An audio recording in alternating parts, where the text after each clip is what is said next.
First question में आपको एक सेंटेंस दिया हुआ है और उसमें कुछ एरर्स हैं और नीचे आपको ऑप्शंस दिए हुए हैं। जिस ऑप्शन के जिस पार्ट में एरर है उसे ही टिक करना है। अगर कोई एरर नहीं है तो नो एरर सेलेक्ट करना है। तो आइए हम अपना सेंटेंस पढ़ते हैं। सेंटेंस है, आई can not allow you go out of the examination hall until the invigilator comes and provides me some guidelines। यहाँ पे मुझे फर्स्ट पार्ट में गलती दिख रही है क्योंकि I can not allow you to go out of examination, यहाँ पे टू आना चाहिए जो कि मिसिंग है, इसलिए फर्स्ट पार्ट में एरर है। तो हमारा करेक्ट आंसर ऑप्शन नंबर 1 है। सेकंड क्वेश्चन भी वैसा ही है, एक सेंटेंस में कुछ एरर है, आपको आइडेंटिफाई करना है। तो पढ़ते हैं अपना sentence. The controversial issue was almost settled, and it was my brother's insincerity which upset the whole thing and disappointed us। इस सेंटेंस में कोई कमी नज़र नहीं आ रही क्योंकि सारा टेंस एंड वर्ब सब ठीक है, तो नो एरर। नेक्स्ट जो हमारा सेंटेंस है वो है, कविता was so strong that she had not worried by their decision to suspend her। इस सेंटेंस में जो कि पास्ट कंटिन्यूअस का लग रहा है, कविता वॉज लिखा हुआ है और बाद में जाके शी हैड लिखा हुआ है जो कि गलत हो गया। अगर कविता वॉज है तो शी वॉज भी होना चाहिए था, तो सेकंड पार्ट में एरर है। Kavita was so strong that she was not worried by their decision to suspend her. इसका मतलब हमारा ऑप्शन नंबर 2 हो गया। वॉज नॉट वरीड होना चाहिए था, यहाँ पे had not worried by their, तो option number 2 is the correct answer. Question number 124 में जो है आपको 4 सेंटेंसेस दिए हुए हैं जो कि ऑप्शन भी हैं आपके। तो इसमें से 3 सेंटेंसेस ग्रामेटिकली करेक्ट हैं और एक सेंटेंस ग्रामेटिकली इनकरेक्ट है। तो आपको ग्रामेटिकली इनकरेक्ट सेंटेंस आइडेंटिफाई करना है। तो एक बार ये सेंटेंस पढ़ते हैं। पहला सेंटेंस है, technological change affects more than just productivity, employment and income inequality। ठीक है। Second, it also creates opportunities for changes in the nature of work itself। Third line is, numerous studies have shown how a variety of new technologies have altered the way work is performed। Yes, work is होना चाहिए, work was लिखा हुआ है क्योंकि ज़्यादा tense sentence जो है वो प्रेजेंट टेंस में है, हैव लिखा हुआ है प्रेजेंट परफेक्ट, एंड यहाँ पे वर्क वॉज यानी फिर पास्ट में चला गया जो कि गलत है। तो वर्क इज़ रहता तो ठीक रहता। ये भी क्वेश्चन सेम वैसा ही है, 4 ऑप्शंस दिए हुए जो कि सेंटेंसेस भी हैं, करेक्ट और इनकरेक्ट हैं। आपको जो है इनकरेक्ट को पहचानना है। तो first is, as the nature of work environment continues to change, new trends have emerged in corporations। Although corporations are eager to cooperate with minority-owned businesses, a shortage of capital in the 1970s made substantial response impossible। इस sentence में भी same last वाले question की तरह problem है। Corporations are लिखा हुआ है पहले और फिर बाद में 1970s के बाद मेड लिखा हुआ है, तो ये टेंस का चेंज हो रहा है इसलिए ये सेंटेंस गलत है। नेक्स्ट क्वेश्चन में आपको एक सेंटेंस दिया हुआ है और कुछ शब्द इसके अंडरलाइन हैं। तो ये कह रहा है कि अंडरलाइन शब्द जो है इनको चेंज करना है, ज़्यादा बेटर सब्स्टिट्यूट नीचे ऑप्शंस में कौन सा होगा वो सेलेक्ट करना है। तो हम पढ़ते हैं ऑप्शंस, नहीं पहले sentence. Most parents today would say that their kids have great opportunity than they did। इसमें साफ साफ गलती दिख रही है। पहला कि ग्रेटर होना चाहिए क्योंकि हम कंपेयर कर रहे हैं, फिर जब कंपैरिजन होता है तो दैन आता है, THAN ना कि देन। THEN का मतलब होता है तब और दैन का मतलब THAN का मतलब होता है हमारे से या किसी के कंपैरिजन में। तो यहाँ पे पहला ऑप्शन ठीक है। लास्ट क्वेश्चन की तरह इसमें भी सेंटेंस का एक पार्ट अंडरलाइंड है जिसको रिप्लेस करना है बेटर वन से। तो आइए रीड करते हैं। He sold all his possessions to fund the trip and says he has no plans to returning home।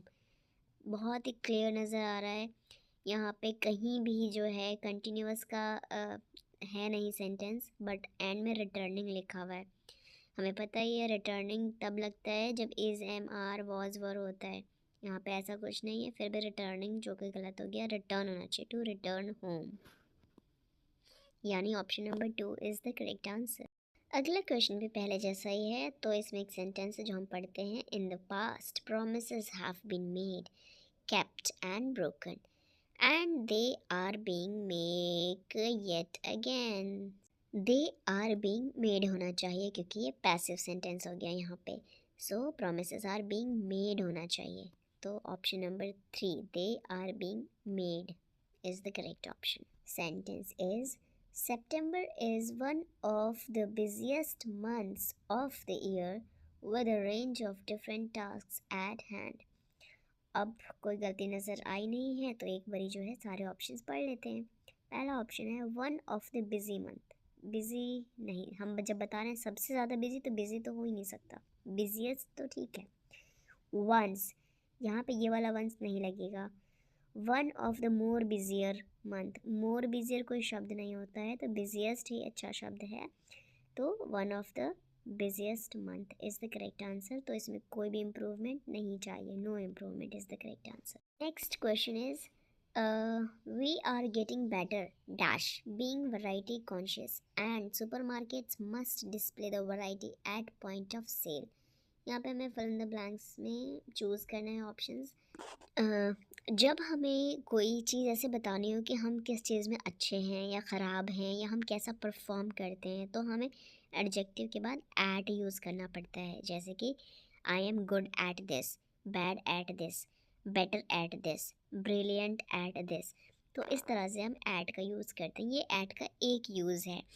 और एट के बहुत सारे यूजेस होते हैं, तो जितने भी प्रेपोजिशंस हैं मैं इनकी एक सेपरेट वीडियो बना दूंगी ताकि आप लोगों को हेल्प हो जाए, प्रेपोजिशंस में ज़्यादा प्रॉब्लम ना हो। फिलहाल हमारे क्वेश्चन का आंसर है at. We are getting better at being variety conscious and supermarkets must display the variety at point of sale. Next is, I recognise people may have different point of views and are free to have dash opinions. Very simple, their opinion. So option number 2, free to have their opinion. So done. Next question is, by the time the word round was finished, I had dash two more things that were important. I had learned, मैंने सीखा था, क्योंकि had है तो third form आएगी verb की, तो learned. Simple. Next question is, my advice is never download any program from the internet dash you know exactly what it is.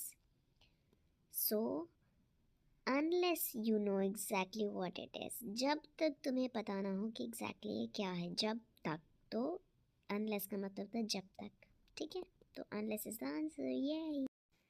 Next question में आपको एक सेंटेंस के 3-4 टुकड़े करके ऑप्शन वाइज दिया हुआ है। अभी आपसे कह रहा है कि उन्हें अरेंज करो ताकि एक मीनिंगफुल ऑर्डर बन जाए। ऐसे क्वेश्चंस में आपको सबसे पहले सब्जेक्ट, ऑब्जेक्ट एंड वर्ब को आइडेंटिफाई करना पड़ता है, फिर उन्हें सीक्वेंस में अरेंज करना पड़ता है। तो सबसे पहले जो है सब्जेक्ट को आइडेंटिफाई करिए, क्योंकि नॉर्मल इंग्लिश में हम subject then verb then object लिखते हैं। यहाँ पे हमें सब्जेक्ट ऑप्शन नंबर 1 में दिख रहा है, बिजनेस इंफॉर्मेशन कंपनी, CMIE, ये जो है एक सब्जेक्ट है हमारा। फिर हमारा जो वर्ब है वो है शोड, SHOWED, शोड, जो कि पहली लाइन में दिख रहा है। इसके बाद बाकी का सेंटेंस इज ऑब्जेक्ट, तो उन्हें हम सीक्वेंस में अरेंज कर लेंगे ताकि मीनिंगफुल ऑर्डर बन जाए। ऐसे क्वेश्चन को सॉल्व करने का सबसे अच्छा तरीका ये है कि आप ऑप्शन वाइज सीक्वेंस में पढ़ें, आपको जो ठीक लगे वो आपका आंसर होगा। बस सब्जेक्ट, वर्ब और ऑब्जेक्ट का ध्यान रखें। ये क्वेश्चन भी पहले की तरह है, तो आप इसे खुद से करें। पहले इसमें सब्जेक्ट को आइडेंटिफाई करें, फिर वर्ब को आइडेंटिफाई करें एंड ऑब्जेक्ट, फिर ऑप्शन वाइज जा के आइडेंटिफाई करें कि बेस्ट ऑप्शंस क्या लग रहा है। नेक्स्ट क्वेश्चन भी सेम है, तो मैं चाहती हूँ कि आप खुद से प्रैक्टिस करें इसे। पहले आप सब्जेक्ट, फिर वर्ब, फिर ऑब्जेक्ट, इस तरह से रखते हुए अपने क्वेश्चन को कंप्लीट करें। करके देखें, प्रैक्टिस करें, तभी होगा। ठीक है, ओके। ये भी 2 क्वेश्चंस आपकी प्रैक्टिस के लिए हैं। जंबल्ड अप सेंटेंसेस के पार्ट हैं ये, आपको इन्हें अपने से करना है। बहुत ही ईजी होते हैं, बहुत ईजी, आप कर सकते हैं, सीखिए इससे। ओके, नेक्स्ट क्वेश्चन जो है हमारा होमोफोन्स पर है। तो पहले हम जान लेते हैं होमोफोन्स क्या होते हैं। होमोफोन्स एक्चुअली में जो शब्द होते हैं ना, वो बोलने में उच्चारण हमारे को सेम लगता है, बट उनका जो स्पेलिंग होता है, जो उनका मतलब होता है, वो डिफरेंट रहता है, लेकिन हमें बोलने में सेम लगता है। ठीक है, तो इसे हम सॉल्व करते हैं। यहाँ पे 2 लाइन दी हुई है। पहली लाइन है, the pastor called those needing prayers to come to kneel at the church dash the man who is constantly making decisions and being compelled to dash those gets nowhere. तो दोनों में ही alter आएगा, लेकिन आपको decide करना है कि किस ऑल्टर का क्या मतलब होता है। तो ऑप्शन नंबर 1 देखते हैं, ऑल्टर, ALTAR, इसका मतलब होता है, इस ऑल्टर का मतलब होता है कोई सेंटर टेबल या सेंटर स्पेस जहाँ पे थोड़ी ऊंची जगह रहे, जो सेंटर ऑफ फोकस रहे। ठीक है, ये ऑल्टर होता है ALTAR। अगला ऑल्टर है ALTER। इस ऑल्टर का मतलब होता है बदलना, परिवर्तन, चेंज। ठीक है, तो पहले वाले में ALTAR आएगा और अगले वाले में ALTER आएगा, यानी चेंज वाला। तो ये ध्यान रखना है बस। नेक्स्ट भी हमारा होमोफोन्स का ही है। इसमें the sound track gives us the aural before the visual cue, it is as if the thunder arrives before the lightning. तो पहले वाले ऑरल का जो मतलब होना चाहिए वो ये कि जो साउंड से रिलेटेड हो। ठीक है, अगला है, it focuses on dash communication rather than the written communication. तो कम्युनिकेशन यानी oral and written, oral ORAL। तो पहला वाला ऑरल यानी साउंड से रिलेटेड AU वाला आएगा, एंड बाद में O वाला आएगा, ओरल ORAL। नेक्स्ट वाला क्वेश्चन भी हमारा होमोफोन से रिलेटेड है, तो इससे आप खुद ट्राई करें। एंड मैं आपके लिए होमोफोन्स की ना एक वीडियो बना दूँगी, ताकि आप सारे होमोफोन्स एक जगह पे याद कर लें बिल्कुल, ताकि कोई मिस्टेक ना हो एग्ज़ाम में और आपको हेल्प मिल जाए। चलिए आज के लिए बस इतना ही, बाय बाय।